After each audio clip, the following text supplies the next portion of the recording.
Hi all, இன்னைக்கு fertility டயட்டோட டே 7 பார்க்கலாமா? இன்றைக்கி மார்னிங் எனக்கு ஹாஸ்பிட்டல் செக்கப் போகிற ஒர்க் இருந்துச்சு. அதனால் இன்றைக்கி கொஞ்சமாக நட்ஸ் மட்டும் எடுத்துக்கிட்டேன். ஒரு வேளை பசிச்சுதுன்னா ஹாஸ்பிட்டல் போய் சாப்பிட்டுக்கலாம், இல்லைனா வீட்டுக்கு வந்துடுவோம் அப்படின்னு பிளான் பண்ணி தான் போயிருந்தேன். பட் ஆக்சுவலாக எனக்கு இப்போல்லாம் பசிக்கிறதே இல்லை, ஏன்னு தெரியல. இது டயட் இருக்கிறதுனாலையா இல்லை வேறு ஏதாவது பிரச்சனையான்னு பார்க்கணும். பட் பசிக்காததுனால ஸ்ட்ரெயிட்டாக வந்தோடனே லஞ்சில் இறங்கிட்டேன். இன்றைக்கி கொஞ்சமாக ரைஸ் தான் செஞ்சுருக்கேன். பிகாஸ் என் ஹஸ்பண்டும் வீட்டில் இருக்காங்க. அவங்களுக்கு சப்பாத்திலாம் மதியத்தில் இறங்காது. ஆளுக்கு ஒன்று செய்கிற அளவுக்கு நமக்கு டைம் இல்லை. அதனால் இன்றைக்கி கோவக்காய் பொரியல், முட்டை, கீரை, சாதம் இந்த மாதிரி ட்ரை பண்ணேன். ஆக்சுவலாக நமக்கு பிடிச்சது நிறைய செய்யும் போது பெருசாக சாப்பாடு நமக்கு இறங்காது. அதனால் நான் இன்றைக்கி முட்டை, கோவக்காய், கீரை இந்த மாதிரி சாப்பிட்டுக்கிட்டேன்.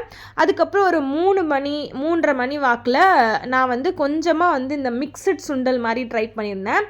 ஆக்சுவலாக நல்லா இருக்காதுன்னு நினச்சேன், பிகாஸ் எனக்கு சுண்டல்லாம் பிடிக்காது. பட் சூப்பராக இருந்துச்சு, நான் நல்லாவே சாப்பிட்டுட்டேன். அதுக்கப்புறம் ஒரு 7 o'clock முன்னாடி ஒரே ஒரு சப்பாத்தி நிறைய சிக்கன் வச்சு சாப்பிட்டேன். பிகாஸ் இன்றைக்கி நான் பெருசாக ப்ரோட்டீன் எடுக்கல, 2 முட்டை தான் எடுத்திருக்கேன். அப்படிங்கிறதுனால நிறைய சிக்கன் வச்சு சாப்பிட்டுட்டேன். எவ்ரிடே 3 liters ஆஃப் வாட்டர் குடிக்கணுங்கிறது தான் என்னோடய கோலு. நான் ஆக்சுவலி அப்படி குடிக்க மாட்டேன். பட் இப்போ எவ்ரிடே 3 liters குடிக்கிறேன். அதில் 1.5 liters சுடு தண்ணியாக குடிக்கணும் அப்படின்னு பிளான் பண்ணியிருந்தேன்.